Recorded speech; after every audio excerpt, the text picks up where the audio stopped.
from your perspective as somebody who is routinely in this environment, I think as a citizen and often as a viewer, I just sit there and I wonder, is like, is this for show or are people really like this that are kind of in charge of guiding this nation? So, from your vantage point, this is a big question that I know you can't possibly answer, but what would you say are some of the core reasons why our political system feels so broken?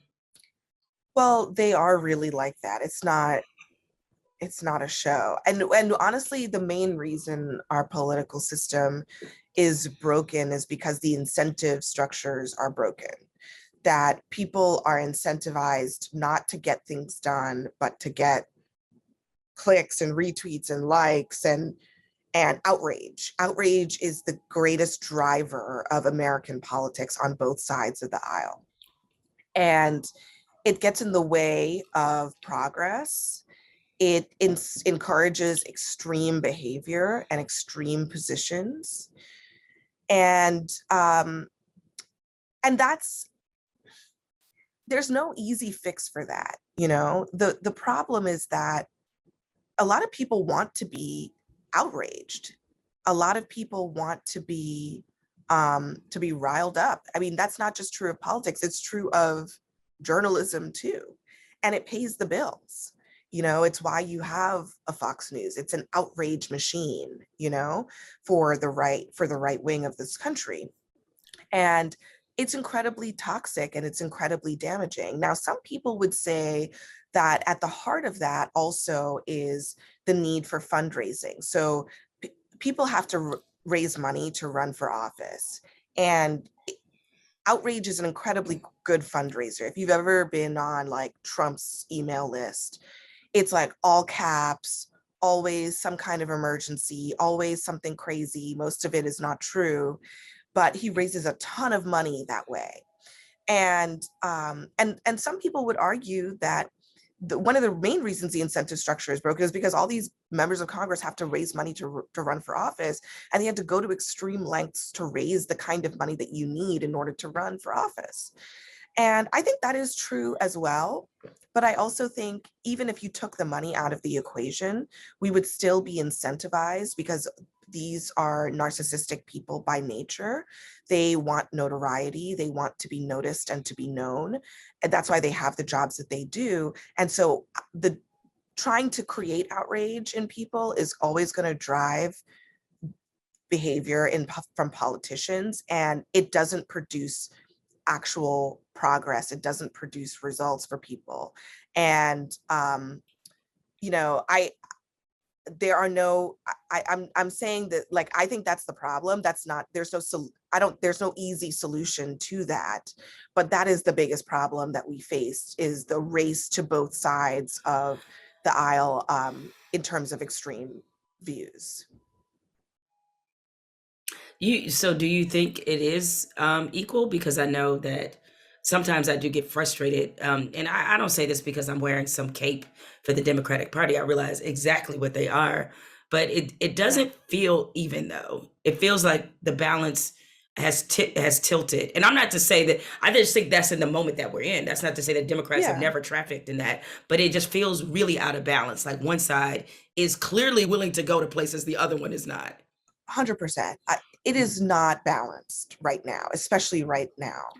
We we have a political party right now that is organizing itself around a massive lie, a massive conspiracy theory. It is also organizing itself around increasingly intolerant views, whether it come, whether we're talking about LGBTQ individuals or um, even the racism. I mean, there is the whole element of the right wing right now that is trafficking an open white nationalist, white supremacist ideology.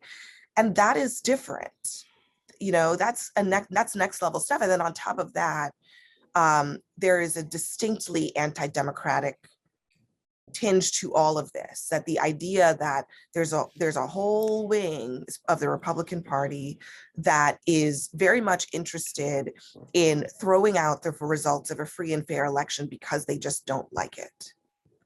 And that is different. And I think that's why this moment that we're in is such a perilous one for this country and such a difficult one for journalists because, I mean, look, the Democratic Party has a lot of problems too, and they deserve to be highlighted and talked about because they affect people, and they should be called out for all of the things that they are doing that don't make sense, when they don't tell the truth, when they exaggerate things, when they move to the extremes.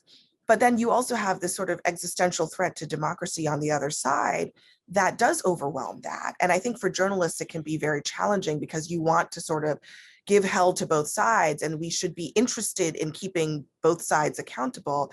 But we also need to point out when one part of the political system is operating outside of the rules of the game.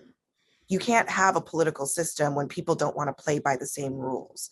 And so we have to deal with that issue first and foremost. And it requires, it requires an extraordinary level of scrutiny because there are people out there who want to pretend like it's not happening, like there weren't people out there literally trying to subvert the Constitution and then,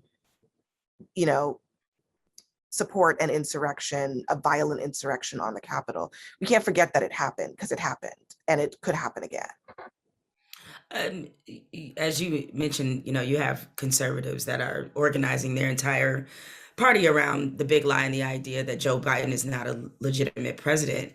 You think they really believe that?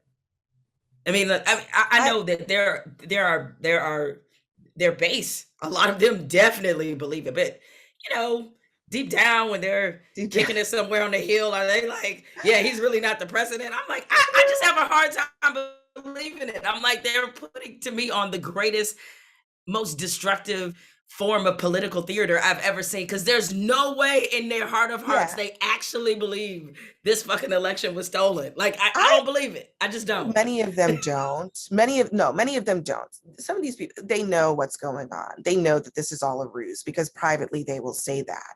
And, in fact, it's just so, it's incredible because, when I was covering this as it was happening, Republicans would tell you behind the scenes that this was all nonsense and it was all just going to go away once Trump realized that he, couldn't do anything else about it. He was just going to ride off into the wind peacefully. They all kept saying that privately, and publicly they were egging it on, and then it didn't go away, and then it spiraled totally out of control. So yeah, I do think many of them, especially the folks in the Senate, who really should know better, do know better. But there are some people who don't know better, truly. I mean, there are some people who are like the rank and file masses who believe these lies, who are just sucked in to a massive conspiracy.